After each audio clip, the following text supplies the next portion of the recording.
All right, so if you were absent on Monday, October 17th, 2017, I'm going to try to briefly go over what you missed in class. First thing we did was we went into Google Classroom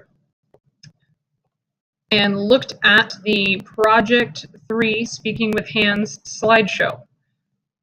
So if you scroll down in Google Classroom, and then you go to the sketchbook assignment, Speaking with Hands, okay? So here's Google Classroom, scrolling down, it's the second one posted right now. It's posted October 12th. Open up the project number 3, Speaking with Hands, Google slideshow. So when you open it up, you'll see this. And I went over everything in this slideshow. This is the entire project from sketchbook assignments to practice to the final project and the rubric. Please read this yourself. If you have questions, if you don't understand it, if you need help reading it, please let me know. We went over the reinforcement of the concepts and skills learned from the previous project with the still life drawing. And we also talked about proportion with hands. If you've got your thumb is too big or your pinky's too long or things like that, it's not proportional. Drawing from observation, showing illusion of form. Form means something that's three-dimensional, 3D, versus a shape that is 2D, two-dimensional. And I want you to grow in your ability to create artwork that demonstrates, so remember, demonstrate means show, that demonstrates a specific concept. Concept meaning idea. You're going to show an idea by drawing realistic hands signing a word or phrase in ASL. So your sketchbook assignment was to look up ASL words or phrases and draw 6 thumbnail sketches. There is a separate video showing you what I'm asking for with these thumbnail sketches. I've also included examples here. These are good examples. I don't want you to copy these, okay? It doesn't matter how they look as long as you know what the idea is supposed to be and how it's arranged in each thumbnail. Make sure you label what sign each one is supposed to be. These are bad examples. Don't have plain open hand, the back of your hand, or the fist, because the plain flat areas are going to be a lot harder to shade. So make sure you avoid doing anything like that. Also, you don't want letters, numbers, or incorrect signs. You want to make sure that the concept, the ASL sign, the word or phrase, is correct and that it has meaning. Okay? Numbers and letters by themselves don't have meaning. Finally, don't trace your hand or anyone else's hand. Don't trace hands. I will know if you traced a hand. It won't look right, and I want you to use that skill to build it by yourself. Okay? It's going to be a lot better, and you're going to be a lot happier with it if you practice that on your own without tracing your hand.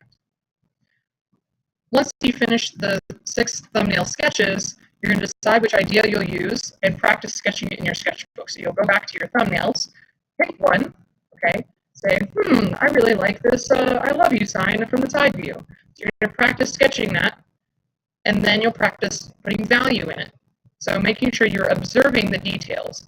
Don't let your brain trick you for what you think it looks like. Okay. Now the project overview, we've got black paper, we're going to use white charcoal pencil on. You can sketch lightly with regular pencil, but remember, graphite shines in the light, so don't press too hard or you're going to have that bright outline. Okay, so you're going to build layers of highlight. With a white charcoal pencil, you're going to add light instead of what you did with your first project by adding shadows. One thing that's really important to consider is cross contour, which we will talk about later in a specific technique demonstration. But it's about the line direction, the direction in which you shade. If you ever had an elementary school teacher tell you not to scribble while coloring in between the lines, to color all in the same direction, it's kind of the same thing. It makes your artwork neat, and it also shows the form. So remember, form is 3-dimensional, shows the form more accurately. That way, all the work you're putting into creating value will not be undermined. It won't be made to look bad because you've ruined it with line direction. All right, you also need to have a full range of values. So if you notice in this first image, it's really dark, it's hard to see, but they've added more highlight to that image to make a fuller range of value. And the brightest highlight should be pure white, so you should have that full range of value in there. Okay, You also want to avoid outlines. So there is a faint pencil outline drawn for this artwork, but you don't see it in the end because it was very lightly drawn, and the rest of it was made using value differences. So two values make an edge when they meet, not a line. All right, so here's your rubric. We have contour across contour lines, which I will demonstrate specifically with technique. So a perfect score would clearly use contour and cross contour lines well. That's where you use the direction of your shading to show the form. Observation. A perfect score would be using all real life observation of actual hands. I did mention in class if we need to photograph your hands that they are not from the internet. So if you copy a hand pose from the internet, that's where you will lose points, okay? We have to use real life observation or a pose that you have specifically chosen and photographed for real life observation as much as possible. I understand with some hand signs it would be a little tricky to draw and pose at the same time. For value, okay, having that full range of value, darks to lights, you have to achieve that full range of value for shading. Then avoiding outline. So if I used a white charcoal pencil to outline this entire thing, it would make all of that beautiful shading work completely flat and ruin it. So do not outline. You should have an excellent job sketching lightly and no outline visible when you are finished. And finally, proportion. Proportion needs to be done well. Any mistakes do not take away from your artwork. So if it's not perfect, that's okay, but it should look pretty realistic, okay? So that you can improve realism, or it needs improvement, or it doesn't look like a hand at all, okay? So making sure that it's well proportioned, just doing the best that you can on that. So that's the rubric we went over in class.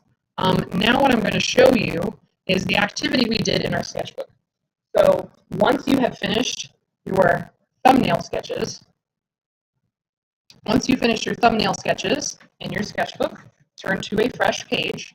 And with this, what we're going to do is look at two objects that are layered in front of each other. So I had these sitting on my table, and what I was showing in class was that we look at these two objects as one outline. That's a contour line.